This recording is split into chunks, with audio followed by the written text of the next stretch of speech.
The street behind the Please diner save my always smelled like daughter. grease, old oil, cold fries, smoke that never really went away.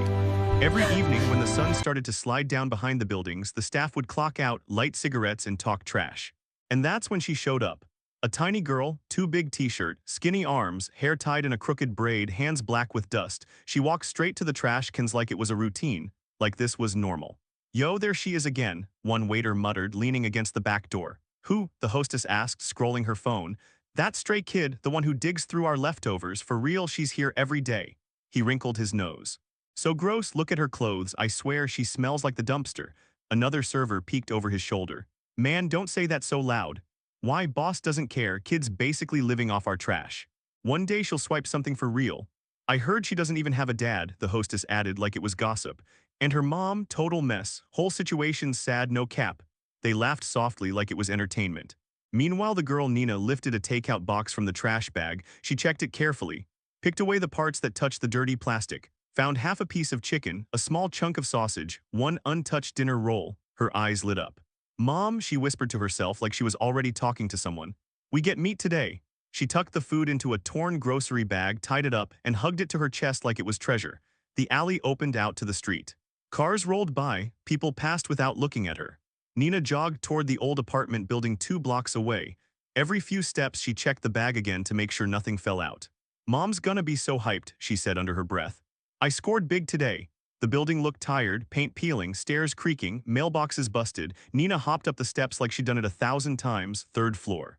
End of the hall, their door didn't even have a number plate, just a strip of tape with shaky handwriting. She kicked the bottom of the door lightly. "Mom, it's me." No answer. She pushed the door open. Inside, the air smelled like burnt plastic and rubbing alcohol. An old fan rattled in the corner, blowing hot air around the tiny room.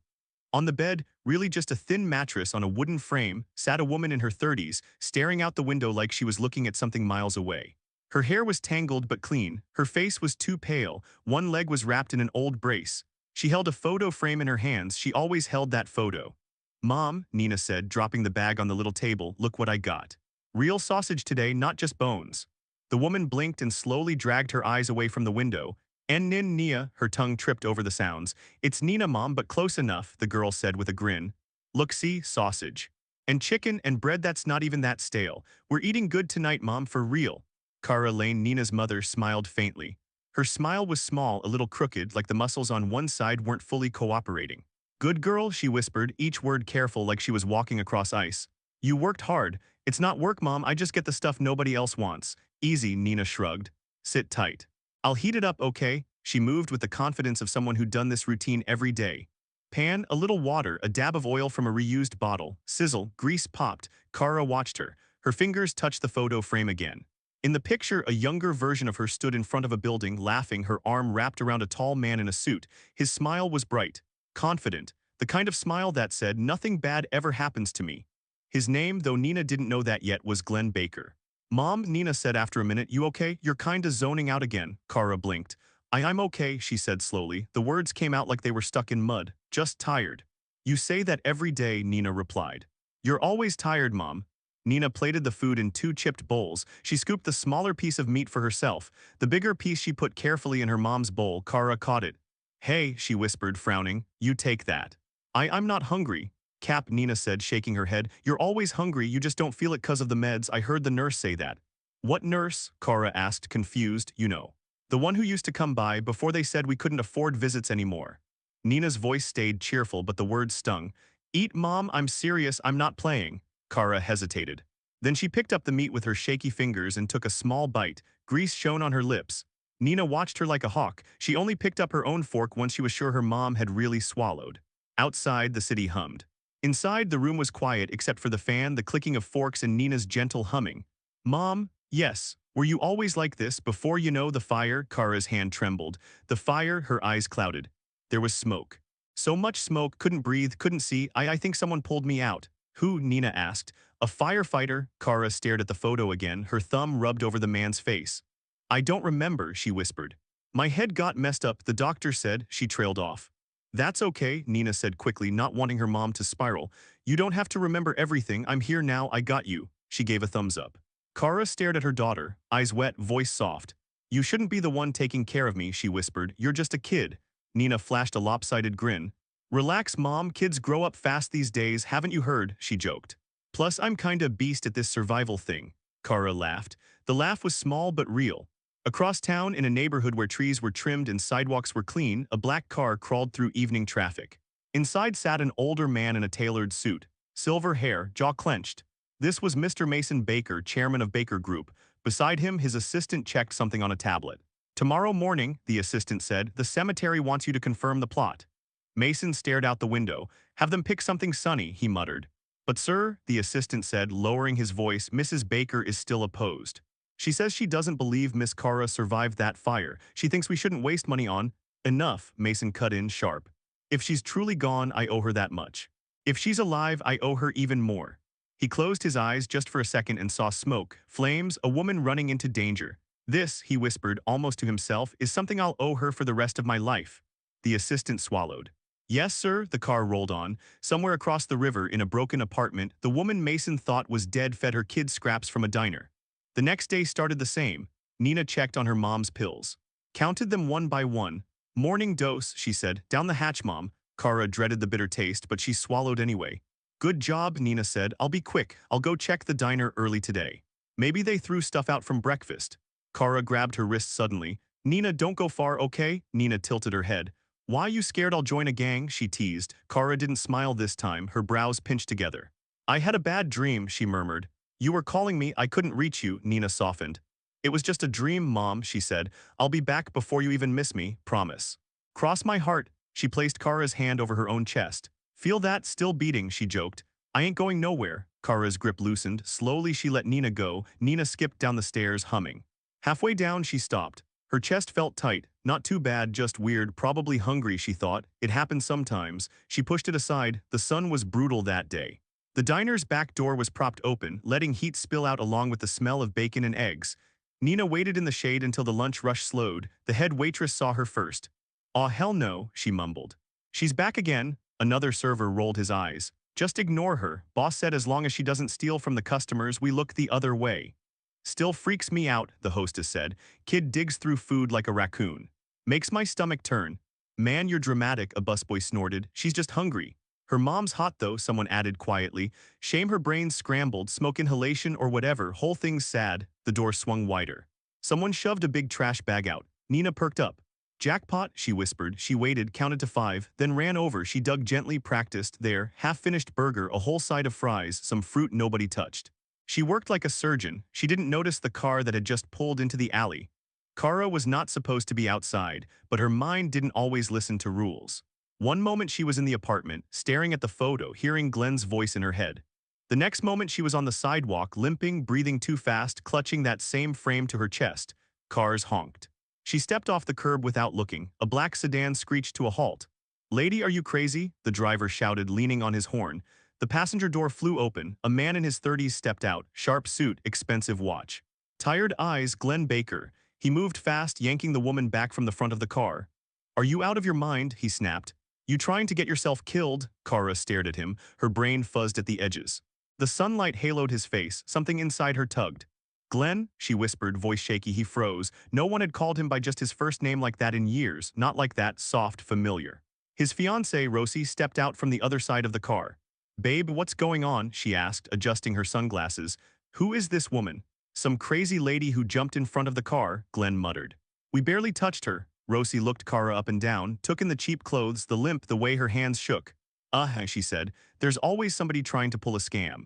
Watch, her kid's gonna pop out of nowhere and they'll both start crying about hospital bills. Kara flinched. No, no scam, she murmured. I have to find, her tongue wouldn't cooperate, the words tangled. Let go of my mom, a small voice cut through the air like a knife. Nina sprinted toward them, bag of food bouncing against her hip. She shoved herself between Glenn and Kara, arms spread wide. Don't touch her. She didn't do anything wrong. Glenn stepped back, startled. Nina, Kara whispered, you shouldn't be here. Mom, you wandered off again, Nina said, breathless. You scared the crap out of me, Rosie scoffed. You see, I told you, she said. Here comes the kid for the sympathy act. Classic. Nina turned on her. I'm not acting, she snapped. You almost hit my mom and now you're yelling at her like she's the problem, that's whack. Glenn narrowed his eyes. Watch your tone, kid, he said. We didn't even hit her. She stepped out in front of the car. You can't just throw yourselves at people's bumpers and expect a payout. Nina's hands balled into fists. We don't want your money, she said. We just want you to leave my mom alone. Then let go of my jacket, Glenn said, pulling free. We're done here, come on, Rosie, we're already late. Rosie rolled her eyes. Whatever, she said. Let's bounce, this whole area smells like poverty. She brushed past Nina, knocking the food bag from the girl's hand. It hit the pavement, the burger, the fries, the fruit, everything scattered into the dirt. Hey, Nina cried. That was our dinner, Rosie glanced back once. That's life, kid, she said. Tough luck. She slid into the car. Glenn hesitated, something in Kara's face nagged at him, a flicker of recognition. He shook it off, got back in. The car rolled away. Nina stood there in the street breathing hard. Tears stung her eyes, but she refused to let them fall. She knelt and tried to scoop up the food. Everything was smeared, covered in dust. Her stomach growled. She looked at her mom. Kara swayed on her feet, her lips were pale. Mom, Nina said softly, you okay? Did they hurt you? Kara blinked, then her knees buckled. Mom, Nina dropped the ruined food and caught her as best she could. Somebody help, she shouted. Please, my mom needs help. People walked by, some stared, some pretended not to notice. Finally, an older woman across the street ran over. We need an ambulance, she said, already dialing. Hang on, honey, don't let your mama fall. The hospital smelled like bleach and fear. Nina sat in a hard chair, hugging her knees, watching doctors rush past. Her own chest hurt now. It felt like someone sitting on her lungs. She told herself she was just stressed. A nurse approached. You're Nina, right? She asked gently. Your mom is stable for now. She just got very anxious and overexerted herself. But while you were here, you fainted. Do you remember that? Nina frowned. I did. Yes, sweetie, you passed out in the hallway. We ran some tests. The nurse's smile wobbled a bit. We're gonna have the doctor talk to you, okay? Nina's fingers dug into the sleeves of her hoodie. That sounds bad, she whispered. Is it bad? The nurse didn't answer, which told Nina everything. In a small consultation room, the doctor sat across from Nina and two social workers. His face was kind, that almost made it worse. Nina, he said, I'm Dr. Long, I looked at your blood tests. Am I dying? She asked bluntly. The social worker gasped softly. Sweetheart, don't say that. It's okay, the doctor said. His voice stayed calm. I always tell my patients the truth. You're very brave for asking so directly. He folded his hands. You have a type of cancer called acute leukemia. It's a blood disease. It makes you tired, dizzy. You've probably been feeling that for a while, right? Nina thought about all the times she brushed off the tightness in her chest, the weird bruises, the headaches. Maybe, she muttered. I thought I was just hungry. The doctor nodded. It's serious, he said, but it's not hopeless. We caught it before it's completely out of control. There's a treatment. We need a bone marrow transplant from someone whose cells are a very close match to yours. Like my mom? Nina asked. We already tested your mom, the doctor said. She's not a strong enough match. We can try distant donors, but the best chance, he paused. The best chance is usually a biological parent. Nina stared. You mean my dad? Yes, the doctor said quietly. If we can find your father and he agrees to testing, there's a good chance his bone marrow can repair your damaged cells. That would give you the highest chance to get better. One of the social workers leaned forward. Is there anyone your mom ever mentioned? She asked. A name, a place, any family? Nina's mind spun. There was one name. One she heard sometimes when her mom woke up from nightmares. One she'd murmur into the pillow like a prayer. She never said Dad. She said Glenn, Nina whispered. The doctor's brows knit together. Glenn what? I don't know, Nina admitted. Mom's brain's kinda scrambled. She doesn't talk about him much, but when she does, that's what she says, Glenn. The social worker scribbled on her notepad. We'll do our best to help track him down, she said, but it might take time. How much time do I have? Nina asked. Everyone looked at the doctor. He took a slow breath. We need to move fast, he said. Days matter. Weeks really matter. Months, he shook his head. We don't want to wait months. Nina swallowed hard. So if you don't find him, she started. We'll still try other options, the doctor said quickly. We won't give up on you. I promise. It sounded like something adults say when they don't have real answers. Later, in a dim hospital room, Nina sat by her mom's bed. Kara's eyes were clearer than usual. Maybe the scare had shocked her brain awake a bit. Nina, she said softly, the doctor he told me about your blood. Nina stared at the blanket. It's whatever, she said. They'll fix it. Kara reached for her hand. Her fingers were cool and shaky. This is my fault, she whispered.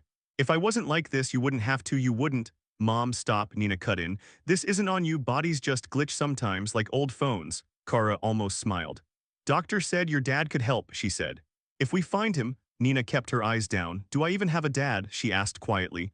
Like for real, or did you just want me so bad you made me by yourself? Kara laughed sadly. You're so dramatic, she said. Of course you have a dad. Then who is he? Nina asked, finally looking up. What's his name? Kara stared at the ceiling for a long time. His name is Glenn, she said slowly. Glenn Baker. Nina blinked. Baker, she repeated. Like the Baker Group, the dudes with their name on half the buildings in the city, Kara nodded weakly. We used to be together, she murmured. Before the fire, before you were born.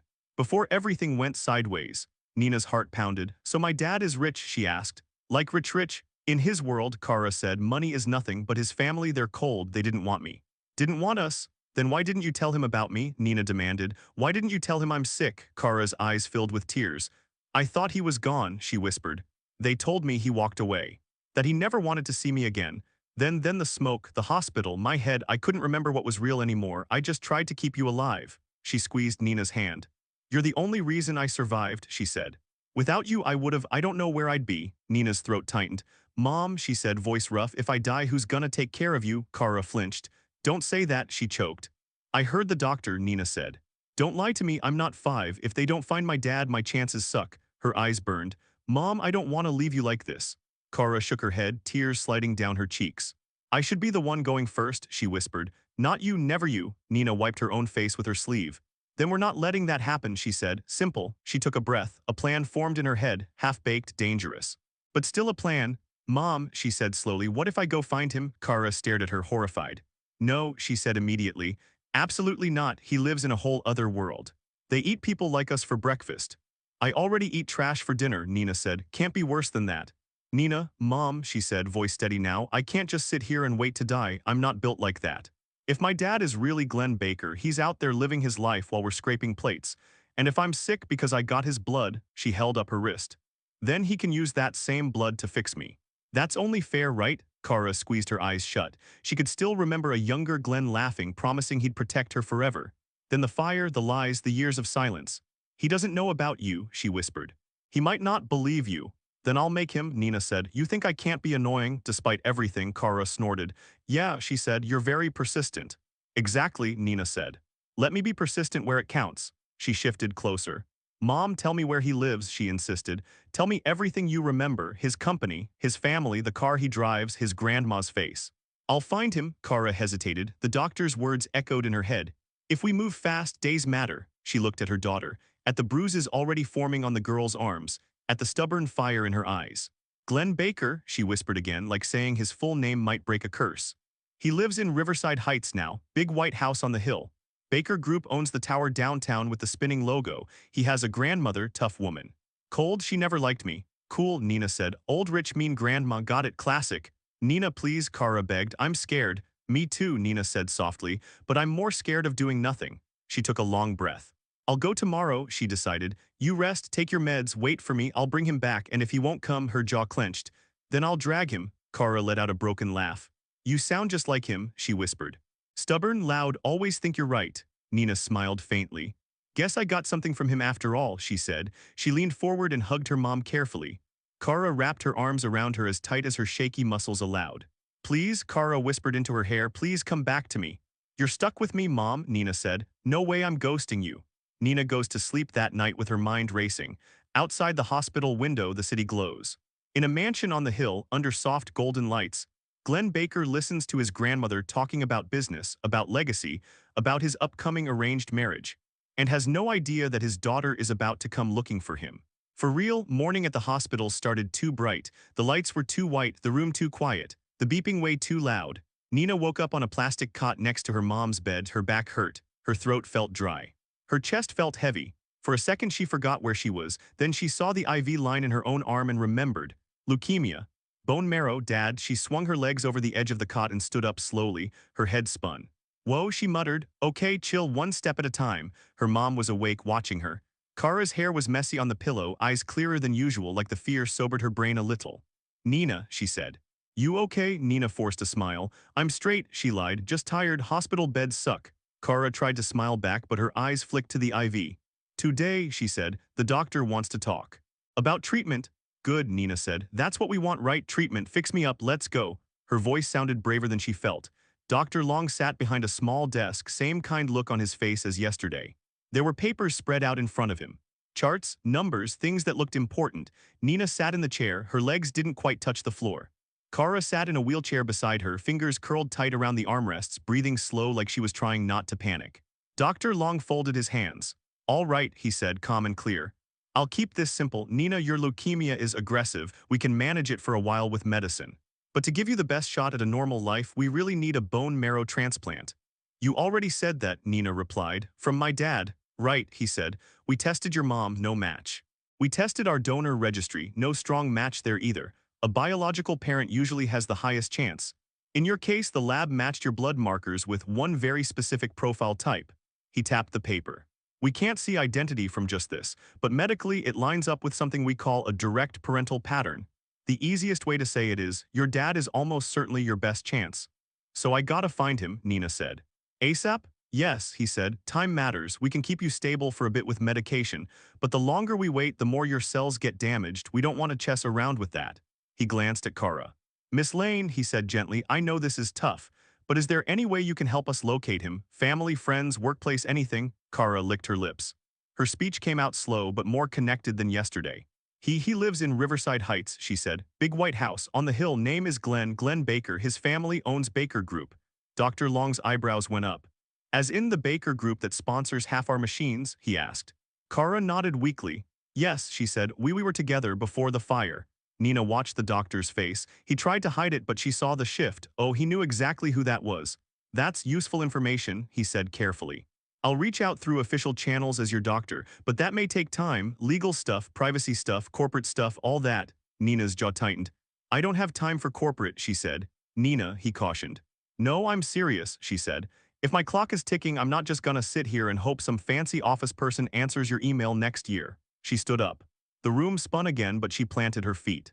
I know where he lives now, she said. Riverside Heights, White House on the hill, I can find it. Even my old bus route knows that area. Nina, Kara started. I'll go, Nina said. Today. Dr. Long shook his head. You need rest, he said. Your blood counts are low. If you faint again and you're outside, then somebody will call an ambulance, she snapped. We're in a city, not the desert, he sighed. This isn't safe, he said. Neither is having cancer, Nina shot back. Look, Doc, you're cool, but I'm not built to just lie here and wait. If I can walk, I can try. If I don't try and something bad happens, that's on me. She turned to her mom. Mom, she said softly, I have to do this for both of us. Kara stared at her. Her eyes were wet again. You're stubborn, she whispered. Wonder where I got that from, Nina said. Kara's fingers shook as she reached for Nina's hand. If you go, she said, you take the photo. He might not remember me, his family, they lie. Nina swallowed. Okay, she said. Which photo? Kara motioned toward her bag on the wheelchair. Nina opened it and pulled out the framed picture. Younger Kara, younger Glenn, smiling like life was easy. Dang, Nina said, you guys were low-key goals. Kara smiled for real this time, just a little. That was before the fire, she said, before everything. Nina carefully slid the photo out of the frame and folded it flat. She tucked it inside her hoodie over her heart. Dr. Long tried one more time. Nina, he said. If you really go, please stay in public, safe areas. If you feel faint, sit, call us. I'll give you my direct card. He wrote his personal number on a sticky note and handed it to her. She took it and shoved it in her pocket. Got it, she said. Don't worry, Doc, I'm not trying to die in a rich neighborhood. That'd be embarrassing. The bus ride to Riverside Heights felt like crossing into another world. Nina sat by the window watching the streets change. First, the hospital blocks crowded, stressed, tired. Then the midtown area shops, noodle places, laundromats, people hauling kids and groceries. Then little by little, things got quieter, cleaner, shinier. Houses turned into big homes. Big homes turned into mini mansions, green lawns, actual gardeners, cars that cost more than every car on her block combined. Nina pressed her forehead to the glass. Dang, she whispered. Rich people really live like this, huh? Her hoodie sleeves slid back a bit, exposing the bruises where they'd drawn blood. She tugged them down again. The bus reached the last stop in Riverside Heights. End of the line, the driver called.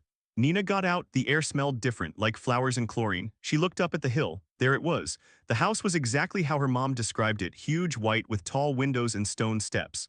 Black iron gate in front. Security camera, nice trees, no trash in sight. No way this dude doesn't have money for bone marrow, she thought. She walked up to the gate. A security guard sat in a small booth scrolling his phone. Hey, Mr. Nina said, trying to sound older. I need to talk to Mr. Baker, it's really important. The guard looked up. His eyes did a full scan, messy braid, thin arms, old backpack hoodie. His face instantly shifted to nope. Yeah, that's not happening, he said. Go on, kid, move along. It's literally life or death, Nina insisted. I'm not playing. Everybody's got an emergency, he replied. Mr. Baker doesn't see walk-ins, you got an appointment. Do I look like I have an appointment? She snapped. Exactly, he said, so there you go. Nina grabbed the bars of the gate. Tell him his daughter is here, she said. That'll get his attention, the guard laughed. His what? His daughter, she repeated. My name's Nina, my mom is Cara Lane, she said my dad is Glenn Baker, that's him right. The guy who lives here, the guard's smile faded a little at the name. Where'd you hear that? He asked, suspicious. From my mom, Nina said, who got her brain scrambled saving people from a fire your rich folks never took responsibility for, by the way, he frowned. Kid, I don't know what kind of story someone fed you, but Mr. Baker's fiancée comes from a very respectable family, he said. He doesn't have any kids, not that I've heard. Nina felt her cheeks burn. Respectable doesn't mean honest, she shot back. Look, I'm serious, I'm sick, hospital sick, cancer sick. The doctor said my best shot is my dad's bone marrow. If I don't get to talk to him, I could die. You really want to be the guy who blocked that? That rattled him for a second. He glanced back at the house.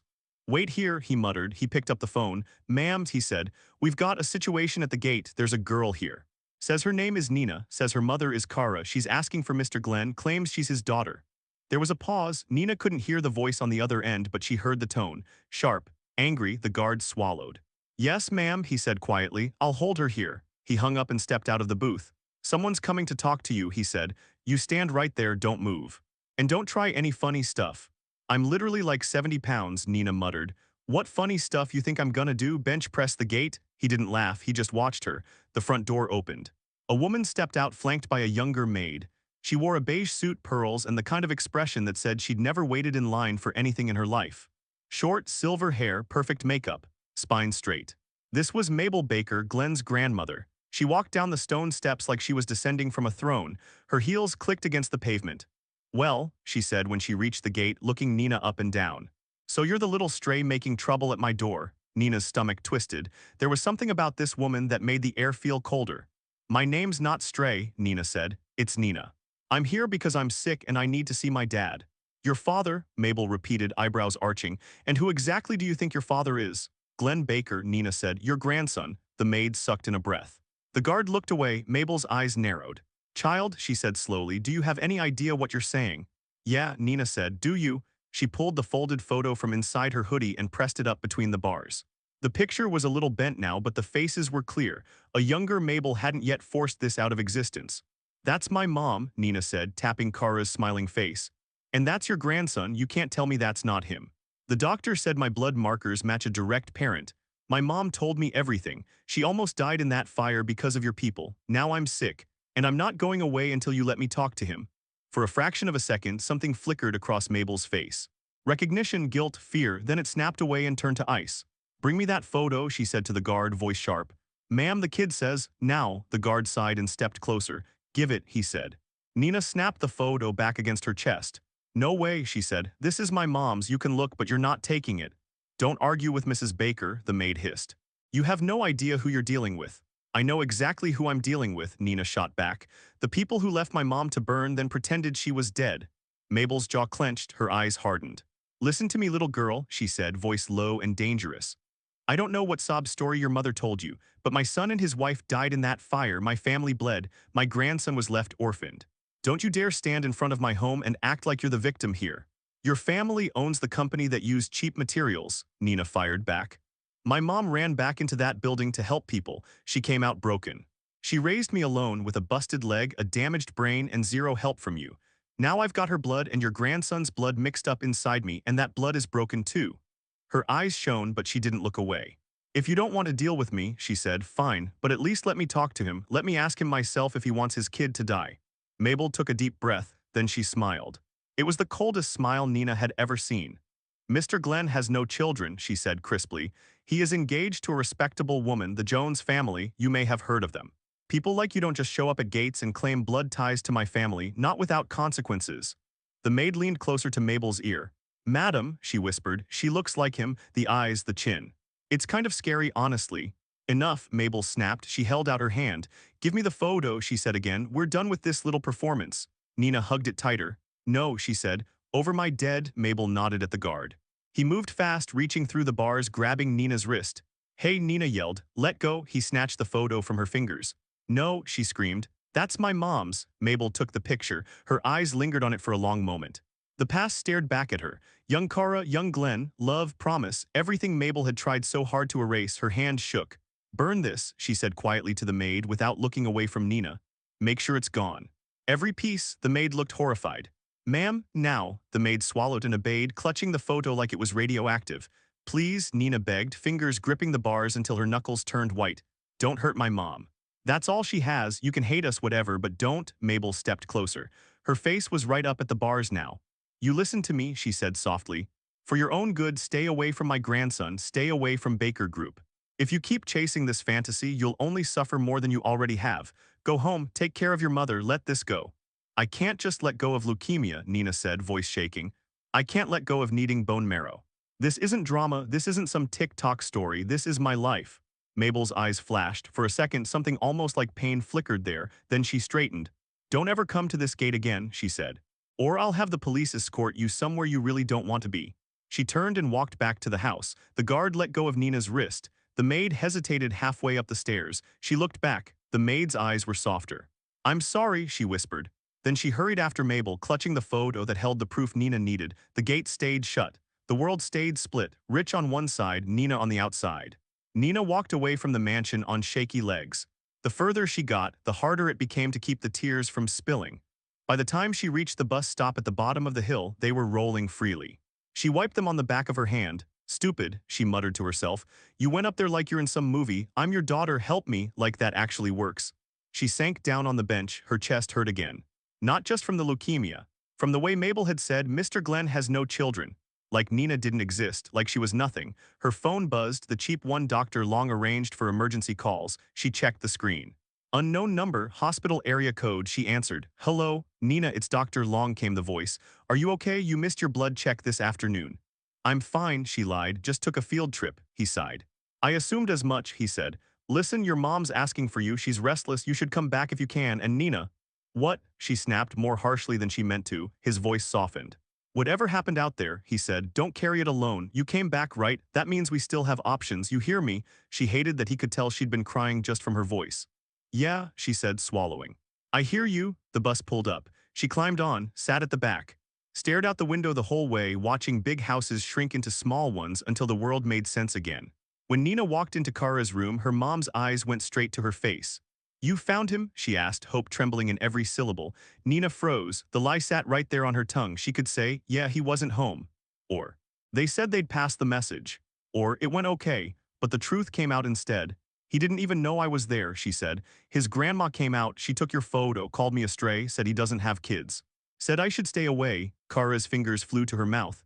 She took the photo, she whispered. My only, Nina's heart cracked. I'm sorry, Mom, she said quickly. They snatched it, I tried to hold on, the guard was strong. I couldn't, I'm sorry, Kara shook her head. No, she said, you don't apologize, you tried, her eyes filled. What else did she say? Kara asked, voice barely there. Nina hesitated. She said I should let this go, Nina said. That if I keep chasing him, I'll just suffer more. That he has a fiancée now from some super rich family, very respectable, whatever that means. It means they care more about money and reputation than human life, Kara muttered, a rare sharpness in her tone. Nina stared. Whoa, she said. You said that kinda clear, Mom. You sure your brain is broken? Kara almost laughed. Pain makes things sharp, she said, even in a damaged head. Nina sat on the edge of the bed. What do we do now? She asked. Doc said you're not a match, registry's weak. Rich grandma hates us, Dad doesn't even know I'm breathing. Feels like game over, not gonna lie. Kara looked at her daughter for a long time. Then slowly she straightened in the bed. No, she said, it came out clear, no stutter, no limp syllables. Nina blinked. Did you just unlock a new English level? She asked softly. Kara took her hand. Nina, she said, eyes burning, I let them take everything from me. My body, my mind, my name, my home. I let them tell me I was nothing. I believed them too long. She squeezed Nina's hand with surprising strength. But they don't get to take you, she said, not without a fight. Nina swallowed. Okay, she said, so what's the move then? Kara leaned back, catching her breath. I'm going to the board, she said. The what? The hospital board, she repeated. Baker Group funds this place. If their public image matters so much, they won't want a story like ours leaking. A sick child, a burned mother, the generous sponsor who won't help. They love to look charitable, right? Her words weren't as smooth as before, but the idea was crystal clear. Nina's eyes widened. Mom, she said slowly, are you about to weaponize their PR? Kara gave a tiny, tired smile. I'm not as broken as they think, she said. The next day, Dr. Long pushed Kara's wheelchair down a hallway Nina'd never seen before. The linoleum was cleaner here. The art on the walls was framed nicer. Donor plaques everywhere. Baker Group's name in big shiny letters. A receptionist at a glass door tried to stop them. "Excuse me, this level is for board meetings only," she said. "Do you have an appointment?" Dr. Long flashed his ID. "Emergency," he said simply. "Medical and ethical." The receptionist hesitated. Then, maybe because his voice was calm but serious, she picked up the phone. There was a lot of quiet arguing Nina couldn't quite hear. Finally, the door buzzed. "You can go in," the receptionist said. 10 minutes, that's it." Inside, a few board members sat around a polished table, some of them Nina had seen on the donor's wall. One was Mr. Evans, head of hospital operations. "I thought we weren't taking any more walk-ins for this session," he said, annoyed. "Dr. Long, what's this about?" "Her," Dr. Long said, nodding toward Nina. "And her mother?" Nina tugged her hoodie sleeves down but kept her chin up. "Hi," she said. "I'm Nina Lane, I'm 10, I have leukemia. I also apparently have rich blood in my veins, but none of it wants to pay rent." Silence. She could feel Kara staring at her like, "Please don't swear," so she held back a few things. "What she means," Dr. Long said, "is that her lab profile shows a direct parent pattern. Her mother has identified the father as Glenn Baker of Baker Group. We've begun discreet outreach, but there's been pushback." Mr. Evans cleared his throat. "This is not the proper forum," he said. "There are privacy laws. Corporate boundaries, we can't just—" "Yes, you can," Nina cut in. "Or at least you can try harder. Look, I get it, I'm a nobody. My mom's disabled, we don't have money. But your fancy machines over there," she nodded toward the hall, "have our blood in them. Literally. My mom and I have been in this hospital enough to pay for someone's granite countertop by now."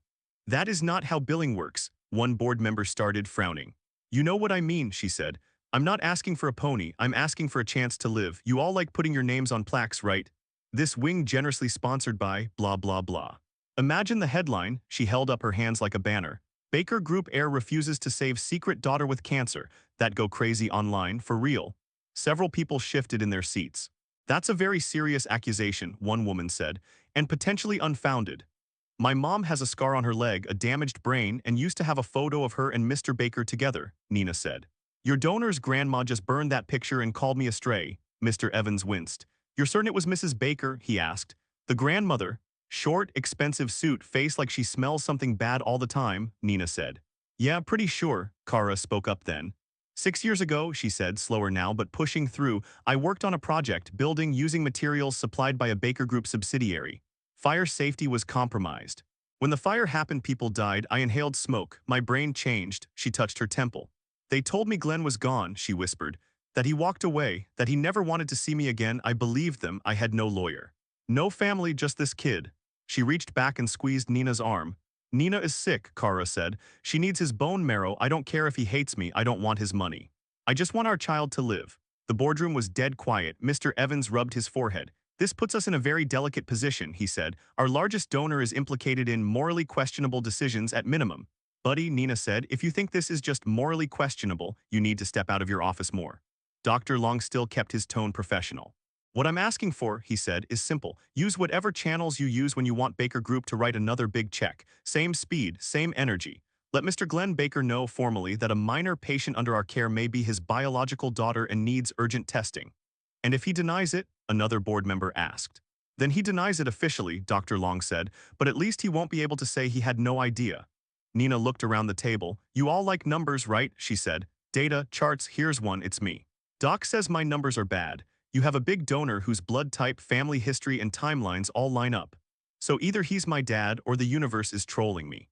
Either way, I don't think ignoring this is the right play." A few board members exchanged glances. Finally, Mr. Evans sighed. "All right," he said.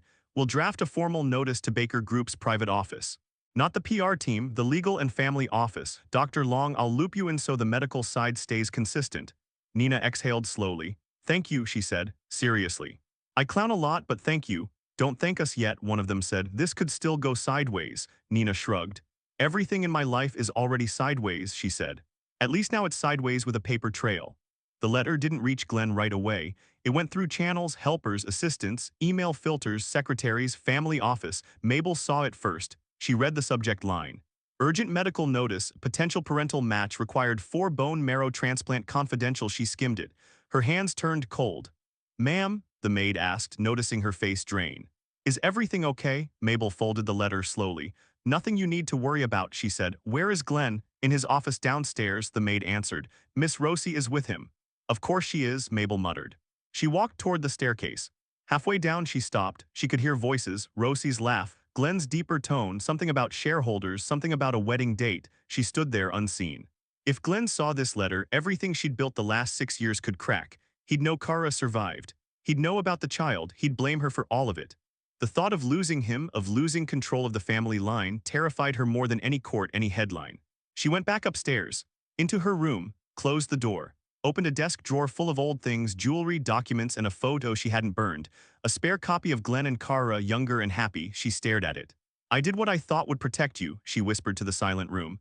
But maybe I went too far. She looked at the letter again, then very slowly she tore it in half, then into smaller pieces. Then dropped it into the metal wastebasket. Struck a match, watched it burn. Days passed, nothing happened, no call from Glenn, no lawyer, no test appointment, just meds, blood draws. Stay positive speeches nurses gave because they didn't know what else to say. Nina tried not to show it, but hope started slipping. On the fourth day, Dr. Long came in with a tight jaw.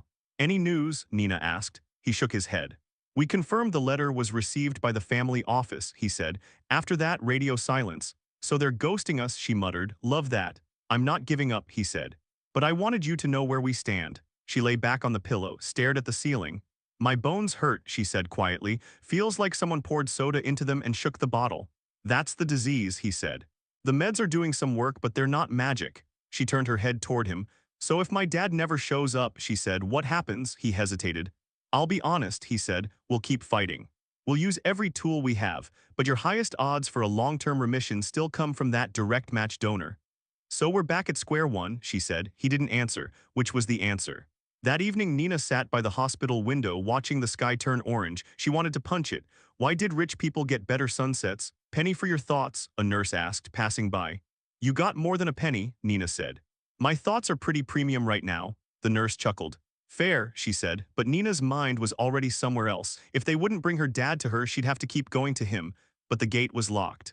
Mabel knew her face now. She'd probably posted Nina's picture in the security booth with "Do not let in" written across it.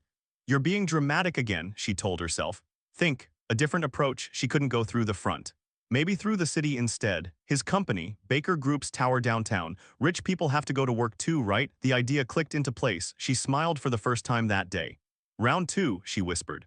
Let's run it back. The next morning, Nina tucked Dr. Long's card, her hospital bracelet, and a copy of her medical report into her backpack. No photo this time. She didn't have one anymore, just her face, her words. Her stubborn blood, she kissed her mom's forehead. I'm going to the tower, she said, not the house, the big Baker Group building. Kara's eyes widened. Nina, I'll be careful, Nina said. Promise I'll stay where people can see me. I'll sit if I feel weird. I'll call the doc if anything goes off. But Mom, I gotta keep pushing. If I stop now, it's like I'm agreeing to die slow. I'm not built for that. Kara grabbed her hand. Come back, she whispered. No matter what, I will, Nina said, even if I have to crawl. She left the room before her mom could see the fear flash across her face. Baker Group's tower downtown was even more intimidating than the mansion, glass and steel. Spinning logo on top, lobby big enough to park a plane in, security guards, reception desks, people in suits walking fast like they were late for everything. Nina stepped inside, her sneakers squeaked on the polished floor. Her hoodie and backpack looked so out of place it was almost funny. People stared, she ignored them, walked straight to the reception desk. Hi, she said, standing on tiptoe to see over the counter. I'm here to see Mr. Glenn Baker. Tell him his health problem just walked into the building. The receptionist blinked. I'm sorry, she said. I'm his daughter, Nina said, and I have something he can't get from any other store. A chance to not live the rest of his life knowing he let his own kid die. The receptionist's eyes got big. One moment, she said, phone already in hand. She dialed upstairs. Somewhere dozens of floors up, Glenn was in a boardroom flipping through a report trying to ignore the weird ache he'd had in his chest all week. The phone on the table buzzed. He picked it up. Yeah, he said. Sir, said the front desk, there's a little girl down here asking to see you. She says her name is Nina, claims she's your daughter. His blood turned cold. The name, the grandmother's old story, the hospital letter he'd never seen. Something inside him jolted. His chair scraped the floor as he stood up. I'm coming down, he said. And for the first time in 6 years, Glenn Baker moved toward a piece of his past he didn't even know was still breathing. The elevator numbers blinked down. Lobby. Nina stood there hugging her backpack strapped so hard her fingers hurt. The Baker Group lobby was huge, marble floors, glass walls. A chandelier that looked like it belonged in a movie.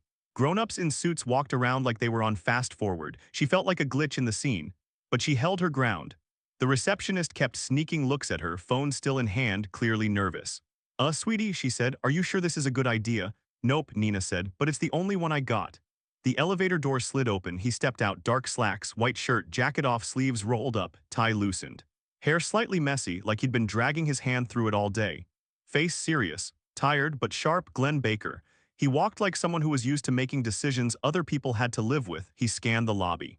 His eyes landed on Nina. For a second he stopped. She saw it, the tiniest flinch. Like some part of his brain recognized something and didn't know why, he walked over anyway, slow, controlled. Are you the one asking for me? He asked. His voice was deeper in real life than in her mom's half-mumbled memories. Nina's mouth went dry. Up close she could see it, same jawline, same brows. Same weird little dimple under the lip she hated in the mirror. Her heart started pounding so hard she could hear it. Yeah, she managed. I'm Nina. She stuck her hand out before she could overthink it. He stared at her hand, then at her face. He didn't take it. You told the front desk you're my daughter, he said quietly. That's a very serious thing to claim, kid. Nina snatched her hand back, cheeks burning. I know, she said. That's kind of the point. Behind him, two assistants hovered near the elevator, pretending not to eavesdrop. Okay, Glenn said. Let's start simple. Who put you up to this? Your mom, someone else? Are we talking about money? Because if this is about money, this is about bone marrow, Nina cut in. I don't care about your money. That threw him. Bone marrow, he repeated. Yeah, she said. You know that stuff inside your bones that could literally save my life. Ring any bells? He frowned. What are you talking about? He asked. She took a breath. Keep it short, keep it blunt. I have leukemia, she said. The bad kind. They can hold it for a while with meds, but to actually fix it, I need a bone marrow transplant. Best match is a biological parent. We tested my mom. No luck. Registries meh. That leaves you. He just stared for a second like his brain froze. Who told you I'm your father? He asked finally. My mom, Nina said. You know her, or you used to. Her name is Cara Lane. The lobby went so quiet Nina could hear the aircon. Glenn's face changed, all the color drained. He took one small step back like she'd shoved him. Don't, he said, just one word, but it landed heavy. Nina swallowed. You know that name, she said softly. I can see it on your face, you remember her. He shook his head once sharp. That's not possible, he said. Cara is dead. No, she isn't, Nina snapped. She's at City General right now. She's been raising me alone for 10 years with a messed up leg and half-broken brain thanks to that fire your family never really owned. People were openly staring now. The receptionist pretended to type. Security pretended not to hover. Glenn's jaw clenched. My grandmother told me Cara died in the fire, he said, every word clipped. I searched for her for months, then they showed me paperwork. A death certificate, hospital records. He stopped himself. He exhaled harshly. I don't know what game this is, he said, but dragging her name into it, that's sick. Nina's chest felt tight. I'm not playing a game, she said. Trust me, if I could pick one game not called leukemia, I would. He stared at her like he wished she'd vanish. Okay, he said slowly. Let's say I'm not saying I believe you, but let's say you're telling the truth about the hospital. Why come here? Why not have your mother call me herself, or her lawyer, or someone? Why send a child to my office? Nina laughed once, no humor in it. Lawyer, she said. Man, we're choosing between meds and groceries most weeks. We don't have a lawyer, we barely have Wi-Fi. Mom's brain got scrambled in that fire, remember? Half the time she can't remember what she had for breakfast, let alone navigate your world. So yeah, congrats. I'm the grown-up in our house. That hit him. He looked at her closely. At the two thin arms, the fading bruises on her wrists from Ivs, the way she hovered just slightly closer to a wall like she was ready to grab it if she got dizzy. How old are you? He asked quietly. 10, she said, going on stressed. He almost smiled at that, then pulled it back. This is insane, he muttered. I don't even know you. I didn't know you either, she said. Until Mom snapped out of one of her fogs long enough to tell me your name. She didn't even want to say it at first. Said your grandma lied, said they told her you left, that you never wanted to see us again. His eyes flashed. That's not true, he said. I would never, he cut himself off, ran a hand through his hair. Look, he said, voice rougher now. Whatever happened back then, that's between me and Cara. If she's alive, he almost choked on the word. If she's alive, that's, he gripped the back of a lobby chair, knuckles white. He looked shaken for the first time, really shaken. Nina saw her opening. Then come see her, she said. We're not far, City General, 8th floor, ask for Dr. Long, he knows everything. He tried sending a letter to your family office. Someone burned it, I guess. Glenn's head snapped up. What letter? Nina blinked. You didn't get it? She asked. No, he said, I didn't. He looked furious now, not at her, at someone else. There it is, Nina said quietly. That feeling, that someone's messing with me thing. Mom's been living with that for years. He took a step closer to her. Someone in the back gasped like he was about to snap, but he didn't. He just looked at her, really looked. Same eyes, she thought, same color, same shape. You can't just show up and say you're my child, he said, voice low.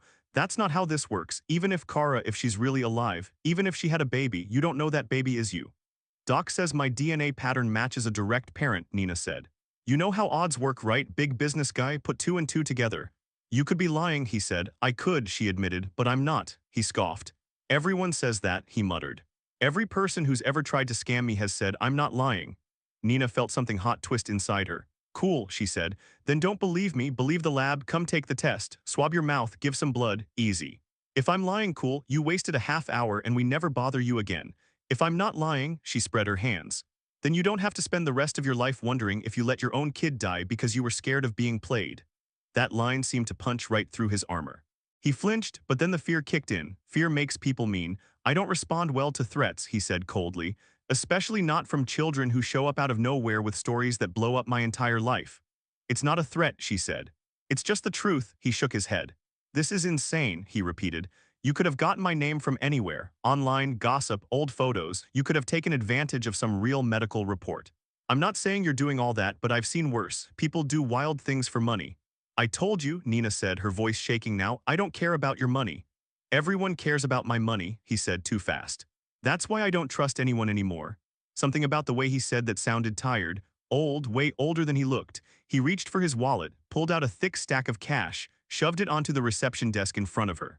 Here, he said, take this, get real treatment, get a second opinion, hire a lawyer if you want. I'm not heartless. I'm not letting a kid suffer. But don't come into my building and tell me I'm your father. Don't use that woman's name and play with my head. I buried her in my mind years ago. Nina stared at the money like it was a pile of bugs. I don't want that, she said. Take it, he insisted. You said you're sick.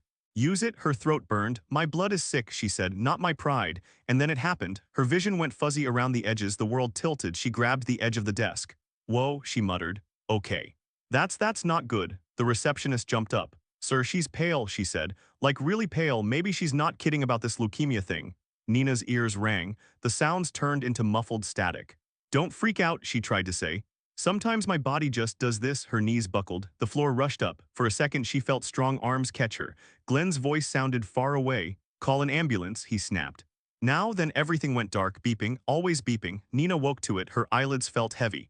The ceiling looked familiar. She knew that ugly water stain. Back at City General, she blinked, turned her head. Her mom was half out of bed, reaching toward her. Nina, Kara cried. Oh my God, are you okay? Does it hurt? Can you breathe? Mom, Nina croaked. Chill, I'm not dead yet. Kara burst into tears anyway. She pulled Nina's hand to her face, kissing it over and over. You scared me, she sobbed. They called me, said you passed out, in some rich building. They said Baker Group, Nina groaned. Doc snitched, huh, she muttered. Dr. Long stepped into view, arms crossed. Doc did not snitch, he said, trying not to smile. Doc got a call from a very panicked CEO who insisted I personally take over your care. Again. Nina stared. Wait, she said. Glenn called you. He rode in the ambulance with you, Dr. Long said. Refused to let the EMTs slam the doors until they promised to head straight here. Wouldn't even take his hand off the stretcher. Nina blinked. Dead serious, she asked. Very alive serious, he replied. You scared him badly. She thought about him in the lobby, the anger, the money, the denial. Part of her wanted to say good. Another part of her, the tired part, just wanted this whole thing to be less complicated. How bad did I glitch this time? She asked quietly. You gonna patch me up or factory reset? Dr. Long exhaled. Your counts are dropping faster than I'd like, he said. The stress, the walking around, the argument, none of that helped. I'm not scolding you, he added quickly, seeing her face. Just being real. We're getting close to the point where we can't just stall this with meds anymore, she swallowed. So we're back to bone marrow, she said. Yes, he said, and we might have a tiny bit of progress. Kara leaned forward. Glenn, she whispered. Did he? Dr. Long looked between them. He's here, he said, down the hall. I told him to wait until you woke up. He's shaken, upset, confused. But he agreed to do a preliminary match test. Nina's heart did a weird double thump. So he's not just tossing money at the problem anymore, she said. Looks like your dramatic collapse worked better than my formal letter, Dr. Long said. Yeah, well, Nina replied, your letter didn't almost puke in his lobby. Kara let out a breath that turned into a laugh halfway through a sob. Nina, she said, you smart-mouthed little thing. Nina squeezed her hand. You raised me, she said. What did you expect? Dr. Long nodded toward the door. Are you ready to see him? He asked softly. I can tell him to give you more time. Nina stared at the ceiling for a second, the fear bubbled up. What if he doubles down? What if he still says she's lying? What if the test says there's no match? But then another thought hit her. What if this is the only shot? I'm good, she said, voice a little shaky but steady enough. Send him in. Let's get this over with. The room felt smaller when he walked in. Glenn looked different now, less put together, no tie, shirt slightly wrinkled, hair messier. Guilt looked good on no one. He stopped just inside the doorway. For a second he just stared. At Nina, at Kara. Kara stared back. Her hand crept up to her hair automatically like she could fix the years of damage with one gesture. "Glenn," she whispered. He flinched, like the name itself hurt. He took a breath. "Kara," he said hoarsely, you're alive." She gave a tiny, sad smile. "Sorry to disappoint," she said. "I know it would have been easier for you if I stayed dead." "That's not fair," he shot back. "I thought you died. For years I mourned you." "Then why didn't you come?" Nina cut in, unable to stop herself. "Why didn't you find us?" He looked at her. "Because I didn't know there was an us," he said. "Grandma told me," she said, "there was a fire. She said you ran into the building even after they told you not to, that you died, that there were no survivors, that everything was taken care of." He shook his head, eyes burning. "I didn't ask enough questions," he admitted. "I was young. Broken." "I believed her. I believed all of them." Kara winced. "I believed them too," she said. "They told me you left me, took your parents' side, that you didn't want to see me again. I woke up in a hospital with half my brain on airplane mode and no one there but this tiny baby. No lawyers, no news, just," she gestured weakly. "This," she said, "me and her against everything." Silence sat heavy in the room. Dr. Long hovered in the doorway, giving them space but staying close. Nina watched them both, two adults, two different worlds, same hurt. "So," she said finally, "congrats, you both got played." Glenn laughed once. It came out broken.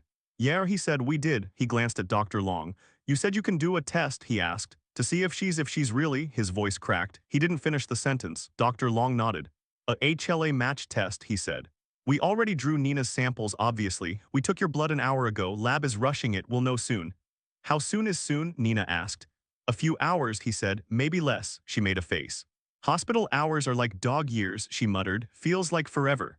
Glenn walked closer to her bed. He looked almost scared too. "Hey," he said softly. "How are you feeling?" "Like my bones are full of bees," she said, "you know.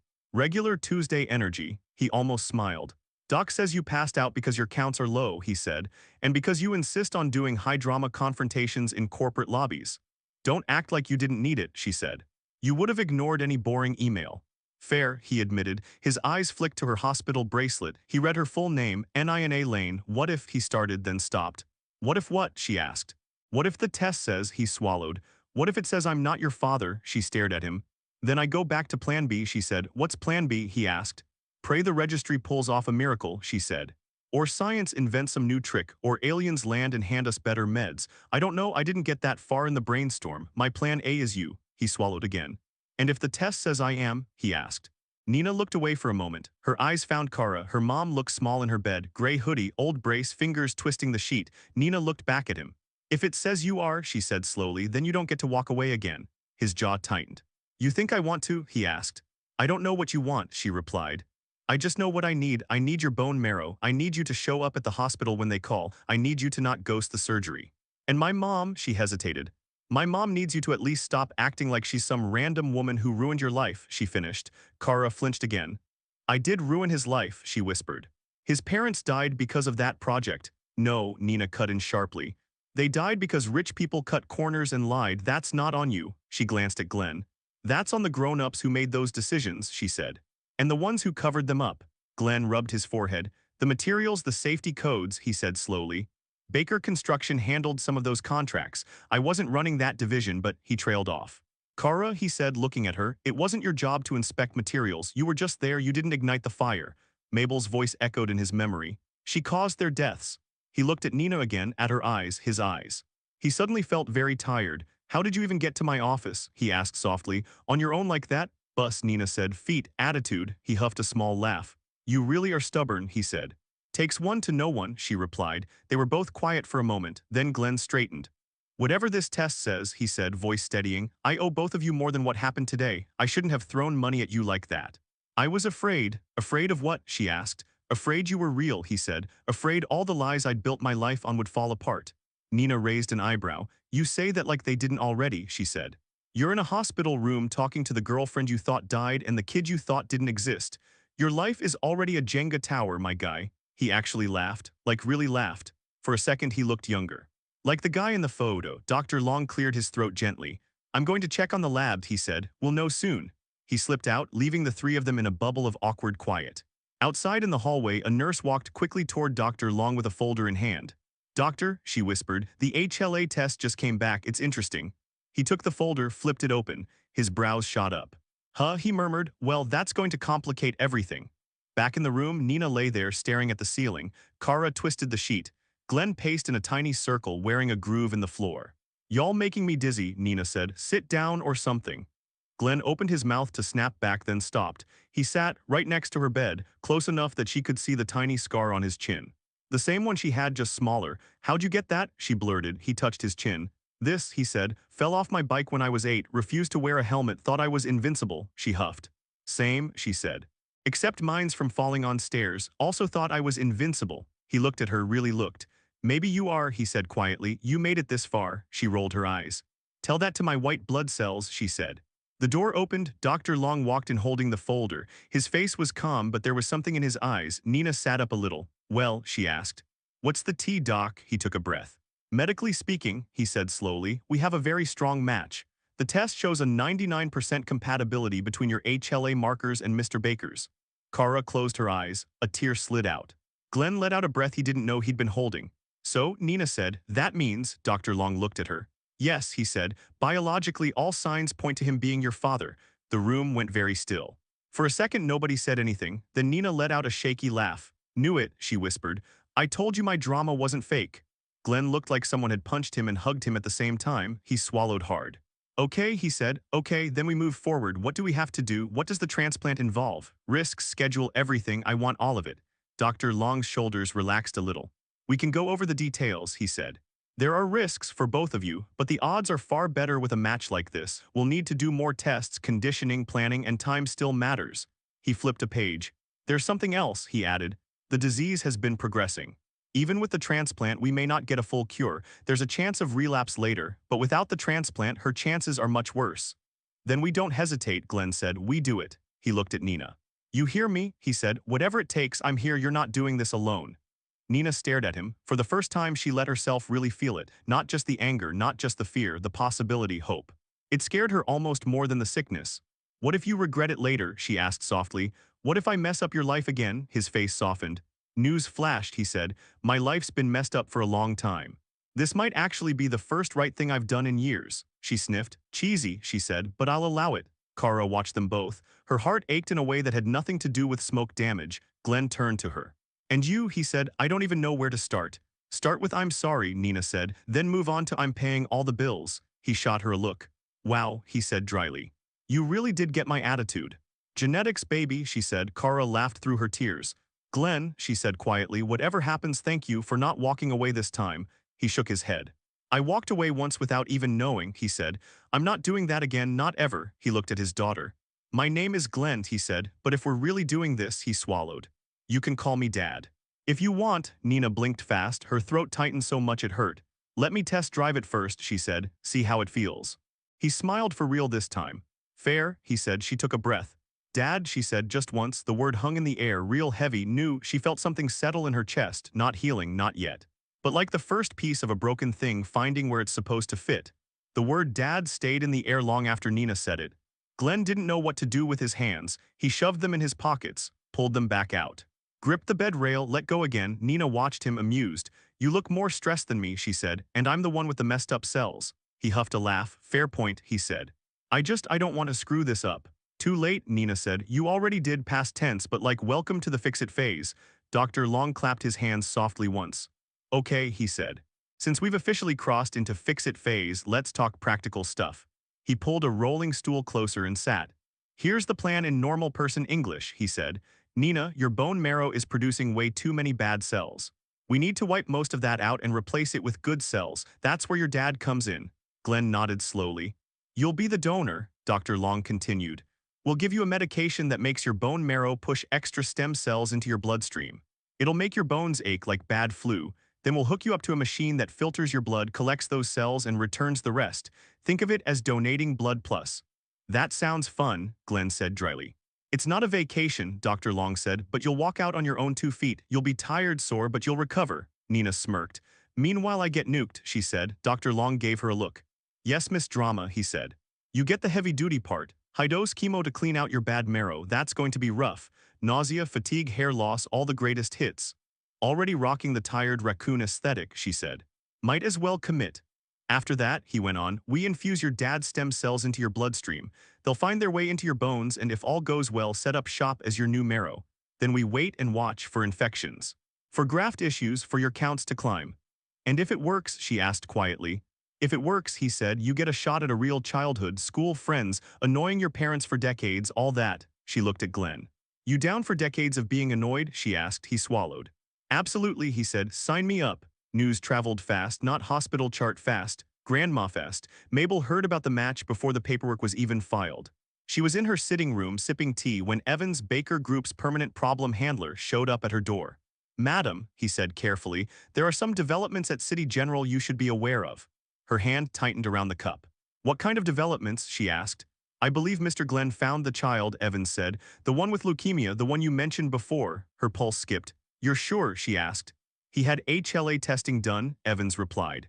The reports show a near-perfect match. Medically speaking, she is his biological daughter. The cup clicked as she set it down. Where is she? Mabel asked. Hospital, he said. With her mother, he hesitated. And who is the mother? She demanded. Cara Lane, Evans said quietly. Mabel's world tilted for a second. She held onto the arm of the chair. That's impossible, she whispered. I took care of that years ago. Evans looked at the floor. With respect, ma'am, he said, you took care of the story, not the woman. Her throat tightened. And Glenn, she asked. What is he doing? Preparing to donate, Evans said. He's fully committed to the transplant. He's also moved Cara and the child into a private ward. No media, no leaks. He asked me to ensure Baker Group covers all costs. Mabel pressed her fingers to her temples. He's going to bring them back into our lives, she said. After everything, after all the years I've spent keeping this family standing, Evans didn't answer that. He knew better. Do you want me to intervene? He asked instead. Legally. Financially, there are ways to limit. No, she snapped. If I try to stop him now, he'll turn on me. And she paused. She thought of Nina, the little face at the gate, the way she looked so much like Glenn. So she really is my great-granddaughter, Mabel murmured. The word great felt heavier than usual. Evans nodded. It appears so, he said. Mabel looked out the window. The city lights shimmered. Get the car, she said finally. I'm going to the hospital. Across town, in a high-rise condo, Rosie scrolled through her phone, half watching some reality show where people yelled at each other for no reason. Her friend Layla sat on the other side of the couch painting her nails. Rosie's phone buzzed. It was a text from one of her sources at Baker Group. You see this? Glenn registered as a stem cell donor at City General. Urgent match. Some kid, she frowned. Some kid, she muttered. Layla blew on her nails. What's wrong? She asked. Rosie zoomed in on the attached photo. It was blurry, but she could make out Glenn in a hospital corridor talking to Dr. Long, no suit. No tie, just a man with worry carved into his face. He's at the hospital again, she said, on a donor list for some child. Charity thing? Layla asked. Rich dudes do that sometimes, PR and all that. Rosie shook her head. No, she said slowly. This doesn't look like PR, he looks wrecked. Her phone buzzed again, another message. Rumor says the kid is his. Rosie's heart dropped. No, she whispered. No way, Layla leaned over. What? She asked. Nothing, Rosie said quickly, locking her phone. Some stupid gossip. People make stuff up about Glenn all the time. But she couldn't shake it.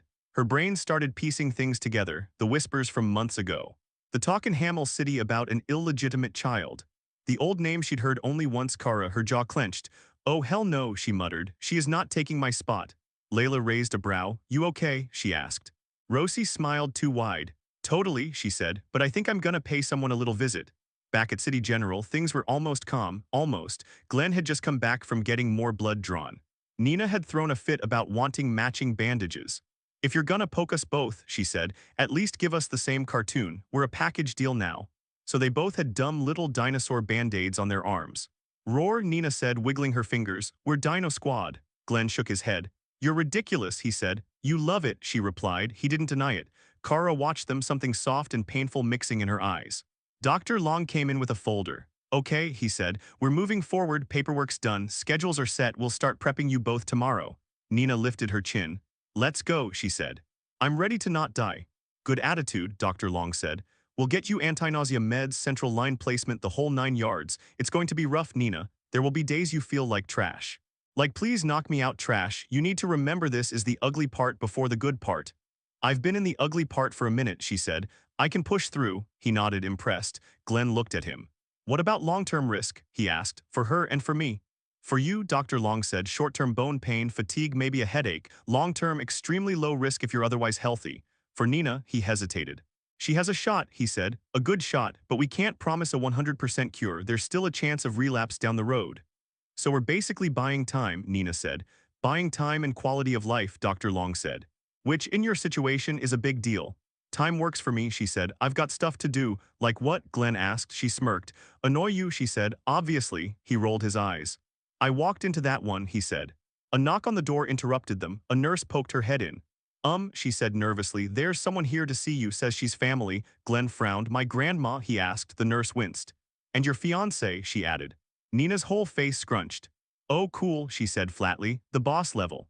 Mabel entered first. She had on a simple dark dress instead of her usual power suit. Her lipstick looked a bit smudged, like her hands had shaken when she put it on. Behind her walked Rosie in a perfect designer outfit, face smooth and controlled. The energy in the room dropped 10 degrees. Kara tensed. Glenn instinctively moved closer to Nina's bed. Grandma, he said, careful, this isn't really a. Mabel walked right past him. She stopped next to Nina's bed. For a moment she didn't say anything, just looked. Up close the resemblance was undeniable, the little chin dent. The eyes, even the stubborn way Nina's mouth set when she was trying not to cry. Mabel's lips trembled. You, she whispered, we met at the gate. Nina stiffened, then her sarcasm kicked in. Oh, she said, it's you. The lady who stole my mom's last photo and called me a stray. Nice to see you again, the vibes are still immaculate. Kara shot her a look. Nina, she hissed softly. What? Nina said. I'm supposed to lie, Mabel flinched at the word stray. I was wrong, she said quietly, about a lot of things. Nina blinked, that was not the script she expected. Mabel took a shaky breath. I thought I was protecting our family, she said. After the fire, after we lost my son and his wife, I needed someone to blame. It was easier to blame you, Kara, the outsider, the one who wasn't one of us. Kara looked down. I was just trying to build houses, she said. I didn't know the materials were bad. You weren't the one signing contracts, Glenn added flatly, looking at his grandmother. That was us, Baker Group, you. Mabel closed her eyes. I know, she said. I know that now. I should have gone after the people who cut corners. Instead, I went after a girl who loved my grandson. Her gaze went back to Nina. And because of me, she said, voice cracking, you grew up out there carrying all that alone, and you almost missed your chance at treatment. I don't know how to ever make that right. Nina didn't know what to do with that. Her anger didn't just melt away, but something shifted. Well, she said slowly, step 1 is don't try to block my surgery. Step 2, maybe stop calling us bad luck. Mabel let out a tiny, broken laugh. I deserve that, she said, and much worse. She wiped at her eyes. Glenn, she said, turning to him, I received a letter from the hospital days ago. I tore it up, I burned it. I couldn't bear the idea of this all being real, she swallowed. I was wrong, she said. If you hate me for the rest of your life, I'll understand. He stared at her. The Glenn from 6 years ago might have blown up. The Glenn standing here with a sick kid watching took a breath instead. I am angry, he said quietly. I'm furious, honestly. You lied. You turned my grief into control. You made me abandon them without even knowing I was doing it. Mabel nodded, fighting tears. But right now, he went on, I don't have the energy to deal with all of that. My daughter is sick. My family is hanging by a thread. That's my focus. The word daughter hit Mabel like a wave. She pressed a hand to her chest. Your daughter, she repeated almost to herself. Then she looked at Nina. Can I? She started, then stopped. May I sit? Nina shrugged. I mean, it's not my chair, she said. But yeah, whatever. Mabel sat, slowly, carefully. She looked smaller than before, less like a queen, more like someone's grandma. You remind me of your father when he was little, she said. He was always mouthing off too. Sounds fake, Nina said. He's so serious now. Glenn raised his hands. Hey, he said, I used to be fun. Sure, Dad, she said. If you say so. While all this was happening, Rosie stood in the corner, very quiet, too quiet. Her eyes moved from Kara's scars to Nina's IV line to Glenn's face to Mabel's tears. You could practically see the jealousy bubbling. Finally, she stepped forward, putting on her best soft voice. Well, she said, this is certainly emotional. Everyone looked at her. She smiled at Nina. So you're Nina, she said sweetly. I've heard so much about Glenn's charity efforts. It's wonderful he's helping kids in need. Nina blinked. Charity, she said. Ma'am, this isn't a fundraiser. I'm literally his kid. Rosie's smile went tight. Nina, Glenn started, warning in his tone. What? Nina said. She's the one pretending this is some charity ad. Rosie turned to Glenn. Glenn, she said softly, you do realize how this looks from the outside, right? You suddenly find a child, some woman claims she's yours, and now you're throwing your health into a dangerous procedure. The PR risk alone. Are you seriously talking PR right now? He snapped. Rosie flinched. I'm talking about your future, she said. Our future, the company's future. You're the CEO of Baker Group, not some guy with nothing to lose. He stepped closer to her. In case you missed it, he said low and sharp, I've already lost enough. She lowered her voice. And what about the engagement? She whispered. My family, the merger. You think they're just going to smile and nod when you bring this into the picture? She jerked her chin toward Nina. Nina's face went flat. Oh, that's cute, she said. I'm this now. Kara's hands shook. Please, she said softly, don't talk about her like she's trash. Rosie's eyes flashed. Stay out of this, she snapped. You've done enough damage. If you hadn't dragged him into that mess years ago, his parents might still be alive. Glenn's expression iced over. Stop, he said. Right now, Rosie laughed bitterly. Of course you're defending her, she said, the wounded angel act. The little damaged girl with the sad backstory. Look at you, Glenn, you're walking right back into the same trap. Nina frowned. Lady, she said, I'm the one with leukemia. If anyone gets to play the sad backstory card, it's me. Rosie ignored her. She turned to Mabel instead. Mabel, she said quickly, switching to her older woman's soft voice, you know how fragile Glenn is when it comes to this woman. If she stays, if this child stays, everything you've built could collapse. The board, the shareholders, my family. Mabel held up a hand. Rosie, she said quietly, stop talking. Rosie stared. I beg your pardon, she asked. I said stop, Mabel repeated. I've let my fear drive me once. I'm not doing it again, not when it costs me my great-granddaughter's life. Rosie's smile shattered. So you're just going to let them in, she asked. After everything, after all these years, you're just going to hand them everything I've worked for. They're not taking anything from you, Glenn cut in. We never promised you the company, or me, Rosie laughed, but there was no humor in it. You think my family invested in you because of your personality, she said. You think they care about your little love story, she glanced at Nina. At your little charity project, she added. Nina sat up straighter. I'm gonna bite her, she muttered. Swear to God. Glenn put a hand gently on her shoulder. Not helping, he murmured. Rosie turned back to him. Call me when you're done playing house with your broken little family, she said coldly. But don't expect me to be waiting. She grabbed her purse. Mabel watched her go with a tired look. Rosie, she called softly, don't make this harder than it already is. Rosie didn't look back. The door closed behind her. After they left, the room felt lighter, still tense, but at least the air moved. Nina let out a breath. Okay, she said, that was a lot. You handled yourself well, Dr. Long said from the doorway where he'd been pretending not to eavesdrop. Remind me never to get on your bad side. Nina smirked. As long as you keep the good meds coming, we're cool, she said. Mabel stood up a little shaky. I should go, she said. You need rest, and I need to think about how to make this right if that's even possible. Nina watched her. Look, she said bluntly, I'm not about to hug you and say it's all good, because it's not. But if you're really sorry and you're really gonna help instead of wrecking everything again, then maybe we can figure something out. Mabel swallowed. That's more than I deserve, she whispered. She reached into her bag, pulled out something wrapped in tissue paper. I couldn't fix what I did, she said, but I could find this. She unwrapped it. It was a photo, worn edges, slightly faded. Kara and Glenn younger laughing at something off camera. Nina's breath caught. You had another one, she said. Yes, Mabel said. When I told them to burn the other, I kept this. I told myself it was so I'd never forget what I lost. But maybe I kept it because some part of me knew this day might come. She held it out. Nina took it carefully. Her hands shook. Kara reached out, fingers tracing Glenn's younger face. I thought it was gone, she whispered. All of it? Mabel's eyes filled again. I'm sorry, she said, no excuses this time, just 3 small, heavy words. Kara nodded slowly. It won't fix everything, she said, but thank you. Mabel turned to Glenn. I will talk to the board, she said, to your lawyers, to the media if it comes to that. I will not let anyone stand in the way of this child's treatment, not even myself. He looked at her for a long moment. Good, he said quietly. She nodded once and left. The door closed, silence, then Nina let out a low whistle. Well, she said, that was a plot twist. You're not wrong, Glenn said. That night was long. Nurses came and went. They explained things, brought forms. Checked vitals. Nina tried to act unbothered. She made jokes, named her IV pole Gerald. Threatened to haunt Dr. Long if he messed up. But underneath all that, she was scared, really scared. Glenn stayed. He refused to go home. I've got a couch in my office, he told Evans over the phone. Use it, I'm not leaving her. He dragged a visitor chair closer to Nina's bed. Kara watched them from her own. Don't you have company stuff? Nina asked. Company can wait, he said. You're the CEO, she pointed out. That sounds fake, he smiled. I can delegate, he said. Besides, I have my laptop. I can yell at people via email while you sleep. Multitasking king, she said. She fidgeted with the edge of her blanket. Dad, she said softly. He paused. He still wasn't used to the word. Yeah, he answered. If something goes wrong, she began. Don't, he said sharply. Don't go there. I have to, she said. I'm not dumb. I've heard the nurses whisper. I've seen my labs. If I don't make it, you can't just crawl back into your rich guy cave and pretend this was all a bad dream. You gotta take care of Mom. For real, not just money. She's weird and broken and slow sometimes, but she's good. She saved me so many times before you even knew I existed. His throat tightened. I know, he said. I owe her more than I can ever pay back. So promise, she pressed. Promise me you won't let them push her out again. He leaned forward, took her smaller hand in his. I promise, he said. On everything I have, on everything I am, I won't walk away from either of you again, not for Grandma. Not for the board, not for anybody. She searched his face.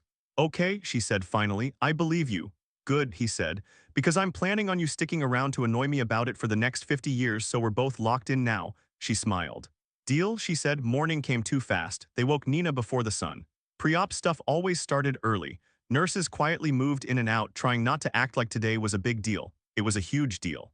They wheeled in a portable machine to check her heart, took more blood, double-checked her wristband like 3 times. Dr. Long came in wearing fresh scrubs. Okay, he said. We're ready. You still sure about this, Nina? She nodded.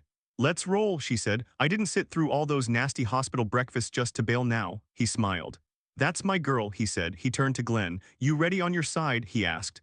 As I'll ever be, Glenn said. He was in a separate set of scrubs too. He looked weird without his usual power clothes. More human, more vulnerable. We'll do your collection first, Dr. Long said. Then we'll infuse the cells into her this afternoon. Our teams are synced. Glenn looked at Nina. I'll see you after, he said. You better, she replied. Bring snacks. He hesitated, then leaned down and kissed her forehead. See you on the other side, kiddo, he murmured. She swallowed. Love you, she said quickly, almost like the words might burn if she held them too long. He froze for half a second, then smiled. I love you too, he said. The nurse started rolling her bed toward the door. Mom, Nina called, looking back. Don't cry. If you cry, I'll cry, and I can't go into surgery looking crusty. Kara laughed through her tears. I'll try, she said. You better be there when I wake up, Nina added. Both of you? We will, Kara and Glenn said at the same time. The doors swung open. Nina disappeared down the hall. Deep in another part of the hospital, Rosie wasn't done. She stood in a stairwell, phone pressed to her ear. I don't care how you do it, she hissed. I want that surgery delayed. If the test is wrong, if the registry doesn't match, if something goes sideways, Glenn will come back to me. But if that little brat gets better, I'm done. The person on the other end of the line sounded nervous. Miss Jones, this is extremely unethical, they said. Tampering with records is one thing, but a live procedure. You did it before, Rosie snapped. You changed the diagnosis. You said it yourself. If she'd gotten treatment earlier, she'd be fine. We do the opposite now. We slow things down. We lose a form. We misplace a test. Just long enough. I don't need her to die in front of me. I just need Glenn to think it's too late. The silence on the line stretched. I have a family, the person whispered. If this comes out, I lose everything. If you don't help me, Rosie said coldly, you might lose more than your job. You know who my father is, you know what he can do. Footsteps echoed in the stairwell. Rosie tensed. She hung up, straightened her hair. Dr. Long appeared at the bottom of the stairs, flipping through a chart. He spotted her. Miss Jones, he said, surprised. What are you doing back here? She put on her best sad face. I came to see Glenn, she said softly, to apologize, to support him, but I didn't dare walk into the room after everything. I was just gathering myself. He studied her. She turned on a few tears. I love him, she whispered. I know you probably think I'm a monster, maybe I am, but I never wanted the child to suffer. I just didn't want to lose him, Dr. Long sighed. Love and fear make people do extreme things, he said. That doesn't make it right. She glanced at the chart in his hands. Is that about the surgery? She asked. Yes, he said. We're about to start. If you want to say anything to him, now's your moment. After today, things are going to change, no matter how it goes, she nodded. I understand, she said. He moved past her. Rosie watched him go. Her phone buzzed. A message popped up. Can't do it. Too risky. I'm out. Don't call again. She stared at the screen. Fury lit up her face. Coward, she hissed. She shoved the phone away. Fine. If she couldn't sabotage from inside, she'd wait. Wait for any complication, any setback, any tiny crack she could wedge herself into. She wasn't done, not by a long shot. Back upstairs, Glenn lay on a bed with tubes in his arms, watching his blood flow through a machine. He tried not to think about it too much, tried not to think about pain, about the fire, about all the time he'd lost. Instead, he pictured Nina's face when she said, "Love you." He pictured her rolling her eyes at his jokes. He pictured her future, school, birthdays, annoying him at board meetings. In another room, Nina lay under bright lights. Her small hand clutched the edge of the sheet. As the anesthesia started to pull her under, she whispered one last thing. Hey God, she murmured, half in her head, half out loud. If you're not too busy, don't let this flop, okay? I don't want my story to end like this. Her eyes fluttered closed. The monitors beeped steady. The team went to work. Outside in the waiting area, Kara sat in her wheelchair, fingers knotted, whispering her own quiet prayers. Mabel sat beside her, rosary tangled in trembling hands. Dr. Long glanced at the clock. The transplant was underway. There was no going back now. Whatever happened next would change all of them. Nina didn't remember the moment the stem cells went in. 1 second she was counting ceiling tiles. The next, the world blurred. The meds pulled her under. Somewhere in there someone said, "Here we go. Start the infusion." But it felt far away, like a line in somebody else's movie. When Nina woke up, everything hurt, not in a stubbed my toe way, in a my bones got run over by a truck then backed over again way. Her mouth tasted like metal and cotton, her throat burned, her tongue felt too big she tried to swallow, instant regret. She croaked, a face popped into view. Glenn, dark circles, messy hair, hospital wristband still on his arm. "Hey, Trouble," he said softly. "You back?" She blinked at him. "Pretty sure I died," she rasped. "Did we lose?" He huffed a tired laugh. "Not yet," he said. "They finished the infusion a few hours ago, your new cells are in. Now we wait. Feels like my bones got jumped," she muttered. "That tracks," he said. "Chemo plus donor cells, not exactly spa day energy." 10 out of 10, she said. "Would not recommend." He smiled sadly. "You're still cracking jokes," he said. "That's a good sign." She tried to shrug, her shoulders whined. "Where's Mom?" she managed. A hand slid into hers from the other side. "I'm right here, baby," Kara said. Her voice was hoarse from crying. "Don't move too much," she added. "You're all wired up like a Christmas tree." Nina rolled her eyes slow. "Am I glowing?" she asked. "'Cause I feel like hot garbage." "You're glowing on the inside," Glenn said. Your cells might be fixing themselves way, not the radioactive way." "Good, 'cause I didn't sign up to be a Marvel hero," she said. "Too much running." The nurse checked her monitor. "Pain level?" she asked. "On a scale of 1 to 10? "Yes," Nina said. The nurse smirked. "Got it," she said. "I'll bump your meds a little." When the nurse left, the room got quiet again. The beeping felt louder. Nina stared at the ceiling. "This sucks," she muttered. "Yeah," Glenn said. "It does." He didn't sugarcoat, she respected that. Time stopped working right. Morning, night didn't matter. Nina's world shrank to the IV pole, the monitor, the ceiling, whoever was in the chair next to her. Some days it was Glenn, trying to work on his laptop with hospital Wi-Fi and failing miserably. Some days it was Kara humming soft, off-key songs while she rubbed Nina's arm. Sometimes, surprisingly, it was Mabel. She'd sit there, older hands folded over a small Bible, lips moving silently. The first time Nina woke up and saw her there, she squinted. "You again," she said. "Yes," Mabel replied, voice low. "Me again? You didn't get bored of us yet?" Nina asked. Mabel's mouth twitched. "I think," she said slowly, "I spent 10 years being bored of things that actually mattered. I don't plan to repeat that mistake." Nina stared at her. "Okay," she said finally, "that was kinda deep." "Don't tell anyone," Mabel murmured. "It'll ruin my reputation." The doctors warned them it would get rough. They were not lying. Nina's hair started falling out in clumps. The first time she noticed, she was brushing her fingers through it and came away with a fistful. She froze. "Oh," she whispered. "That's new." Kara saw. Her eyes went glassy. "No, no, baby," she said, grabbing tissues. "It's okay. We'll fix it." Nina looked at the mess of hair in her hand. "It's fine," she said, voice shaky. "It's just hair. I can rock the egg look. Bald is beautiful, right?" Glenn walked back and holding a tray of hospital food. He saw her face, saw the hair. His heart stuttered. Without a word, he set the tray down. Walked to the chair, sat, then ran his hand through his own hair and tugged. "Dad, what are you?" Nina began. He grabbed a clump, yanked. "Ow," he hissed. "Dude," Nina said. "What are you doing?" "Solidarity," he said through gritted teeth. "If you're going bald, I'm not staying pretty." "Pretty?" she snorted. "Who told you that?" He grabbed his phone, made a call. "Evans," he said, "bring clippers to the hospital and a decent mirror. I'm getting a new look." Less than an hour later, they were all laughing in Nina's room. Nurse, Glenn, even Dr. Long. Evans stood there, buzzing Glenn's hair down to a tight, uneven almost shave. "This is revenge for every email you sent me at 2 a.m., Evans muttered. Nina cackled. "You look like a baby chick," she told Glenn. "I love it." "Good," he said, rubbing his newly bare head. "Now we match." Mabel came in halfway through and stopped dead. "What on earth?" she began. Nina grinned. "We're starting a bald squad," she said. "Membership is exclusive." Mabel looked at Glenn's patchy buzz, then at Nina's thinning hair. Something in her face softened. "Move over," she murmured. She reached up, pulled the pins from her own perfect updo.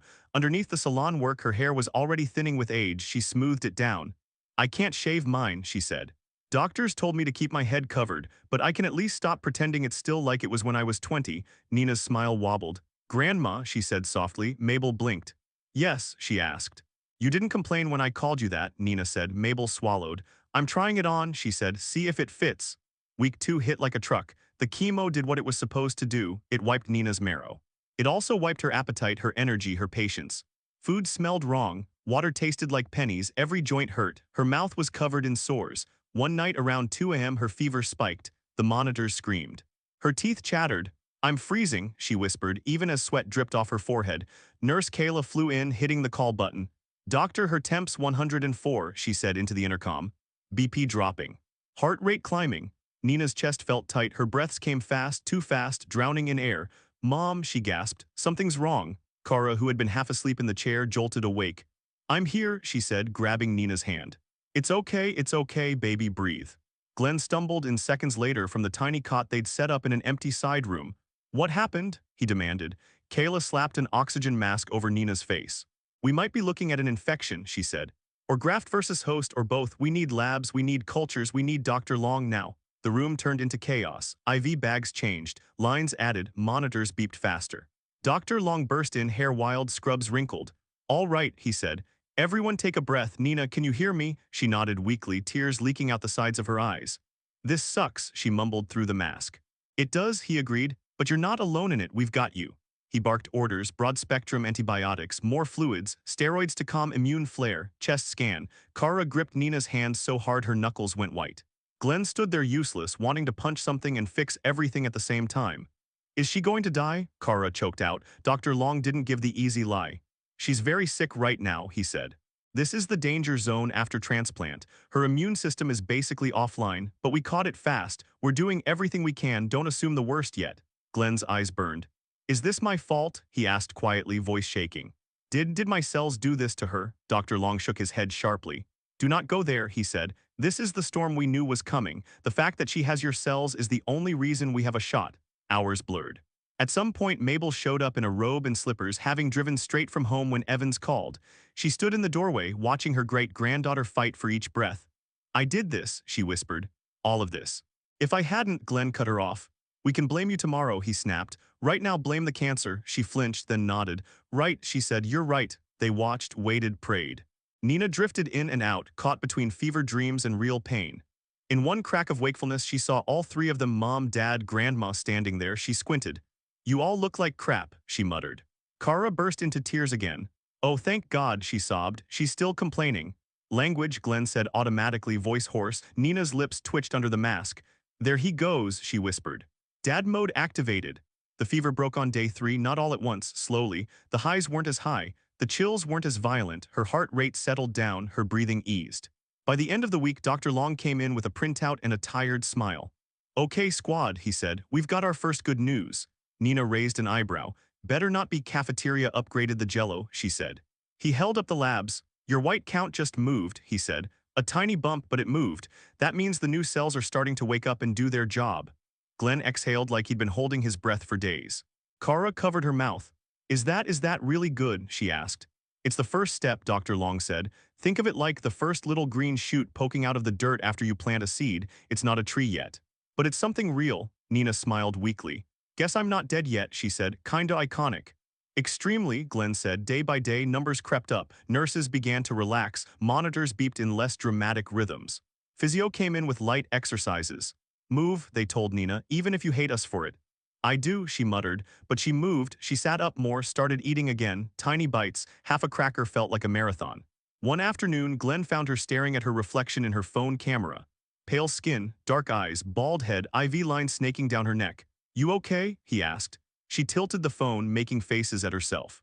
I look like a tiny alien, she said, like Area 51 but cute. You look like someone who just went 12 rounds with a truck and is still standing, he said. She shrugged. Same thing, she said. A few days later, Dr. Long asked to talk to Glenn and Kara alone. They stepped into a small conference room down the hall. Fluorescent lights hummed. The table had scratches from 1,000 other stressful conversations. Dr. Long set a folder down. I'm going to give you the good news first, he said, because there is good news. Kara gripped the back of a chair. Okay, she said. Good news sounds good. He opened the folder. Her bone marrow is repopulating with donor cells, he said. Engraftment is happening. Most of what we see in her blood right now is Glenn's cells reproducing, not the old sick ones. That's huge. Glenn let out a shaky breath. And the bad news? He asked. Dr. Long hesitated. We did a deeper test, he said. Minimal residual disease. Basically, we look for microscopic traces of cancer that regular labs can't see. In Nina's case, he slid a sheet forward. There's still a signal, he said. Not a big one, but it's there. Kara's stomach dropped. You mean, she whispered.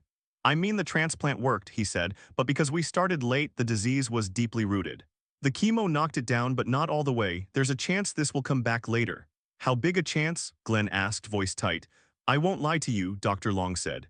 If we had caught this earlier, months earlier, and transplanted then, I'd be talking to you about long-term remission and maybe even a functional cure. But with how advanced it was when she arrived here, we're more in the buying years, not guarantees territory. So this is just borrowed time, Kara said, eyes filling. All time is borrowed, Dr. Long said gently. Nina has a better shot now than she did a month ago, that's real, but I also have to tell you the rest. He took a breath. There might be another way to improve her odds, he said. Not a magic fix, but a strong second line. Glenn's shoulders squared. What is it? He asked. Dr. Long looked at them carefully. Cord blood transplant, he said, from a newborn sibling. Kara blinked. Come again, she said. He folded his hands. When a baby is born, he explained, the blood left in the umbilical cord is rich in stem cells. Those cells can be collected and stored. In certain cases, like Nina's, they can be used to boost a previous transplant or even act as a second one. Sibling cord blood has a higher chance of matching. So you're saying, Glenn began.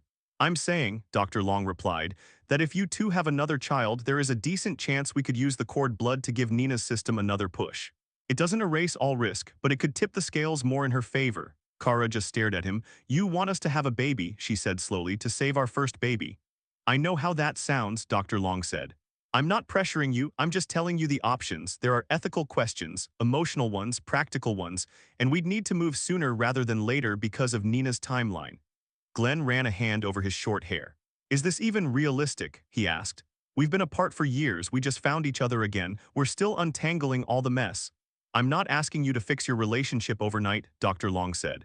I'm saying medically this is on the table. It could be done naturally or via IVF so we can screen and time things. But it's your choice, both of you together. Kara swallowed hard. What if we say no? She asked quietly. Because we can't handle it or we're scared. Does that make us bad parents? No, Dr. Long said firmly. It makes you human. Saying yes doesn't make you saints either. It just means you're trying another path. Whatever you decide, Nina will have what medicine can already give her. We don't pull anything away. A beat of silence. Then Glenn asked the question that had been sitting in the back of his mind since the first time Dr. Long hinted they were late. If we'd gotten here earlier, he said, voice rough, how different would this look? Dr. Long closed his eyes for a second. When I reviewed her chart from another hospital, I found something, he said. The first test she had weeks back. It showed early leukemia. You should have been called immediately, Kara. Aggressive treatment should have started that same week. But they told me it was just anemia, Kara whispered. They said she just needed vitamins. They sent us home. I know, Dr. Long said, because when I pulled the original digital record it was edited, someone changed the diagnosis, and the age, it looked like a clerical error at first, but the timestamps don't match. Someone logged in later and altered it. Glenn's blood ran cold. Who? He asked. We're still investigating, Dr. Long said. Hospital IT is tracing access logs. But the first login doesn't belong to anyone on Nina's immediate care team. He flipped a page. It's a hospital admin, he said. And right after their edits, there's a note attached from an email that came from a private attorney's office. Not Baker Group, not yours, different last name. He looked up. Jones, he said quietly. Glenn's hands clenched. Rosie, he breathed. Kara's face went white. She messed with Nina's file, she whispered. On purpose, Dr. Long didn't answer that directly. I can say the changes did not help Nina, he said, and they delayed life-saving treatment. The rest is for lawyers. Glenn stood up so fast the chair scraped. I'm going to kill her, he said. No, you're not, Dr. Long said sharply. You're going to stay out of jail so your kid doesn't lose you again. You want this exposed, do it right. Paper trail, laws not fists. Glenn's jaw flexed. Kara stepped closer. Glenn, she said softly, if you go blow up right now she wins because you'll be gone and we'll be alone again. He took a shaky breath. You're right, he said. He sat back down, ran both hands over his face. So, he said, step 1, make sure Nina doesn't overhear any of this. Step 2, bury Rosie, legally. Step 3, Dr. Long added, think about the sibling question, not today, not right this second, but soon. I'll give you time, not a lot, he added gently, but some. Kara looked at Glenn. Glenn looked back, there was history there, love, trauma, fear, anger, and underneath all that one shared thing, Nina. We'll talk, Glenn said finally. Without lawyers, without grandma, just us. Kara nodded. Just us, she echoed. Glenn didn't wait long to confront Rosie. He met her in a glass-walled conference room at Baker Group, late at night when the offices were mostly empty. She came in dressed like she was heading to a press event, full makeup, perfect hair, smile like a weapon. Glenn, she said, I was starting to think you were avoiding me. He dropped a folder on the table. The flap burst open. Printed emails, access logs, screenshots of medical records with red circles around her last name. Her smile faltered. What's this? She asked, though the tremor in her voice said she already knew. This, he said, is what's left of any chance you had at pretending you're a decent human being. She picked up the top page. Read, color drained from her face. This is out of context, she said quickly. You don't know what was happening. My father's firm handles hundreds of cases. Don't, Glenn said, voice low and dangerous. Don't insult me like that. The hospital traced the access. Your dad's associate emailed them, recommending they update the records. The admin who did it already confessed. She said you offered to help her pay off her mortgage if she fixed the file. Rosie's jaw clenched.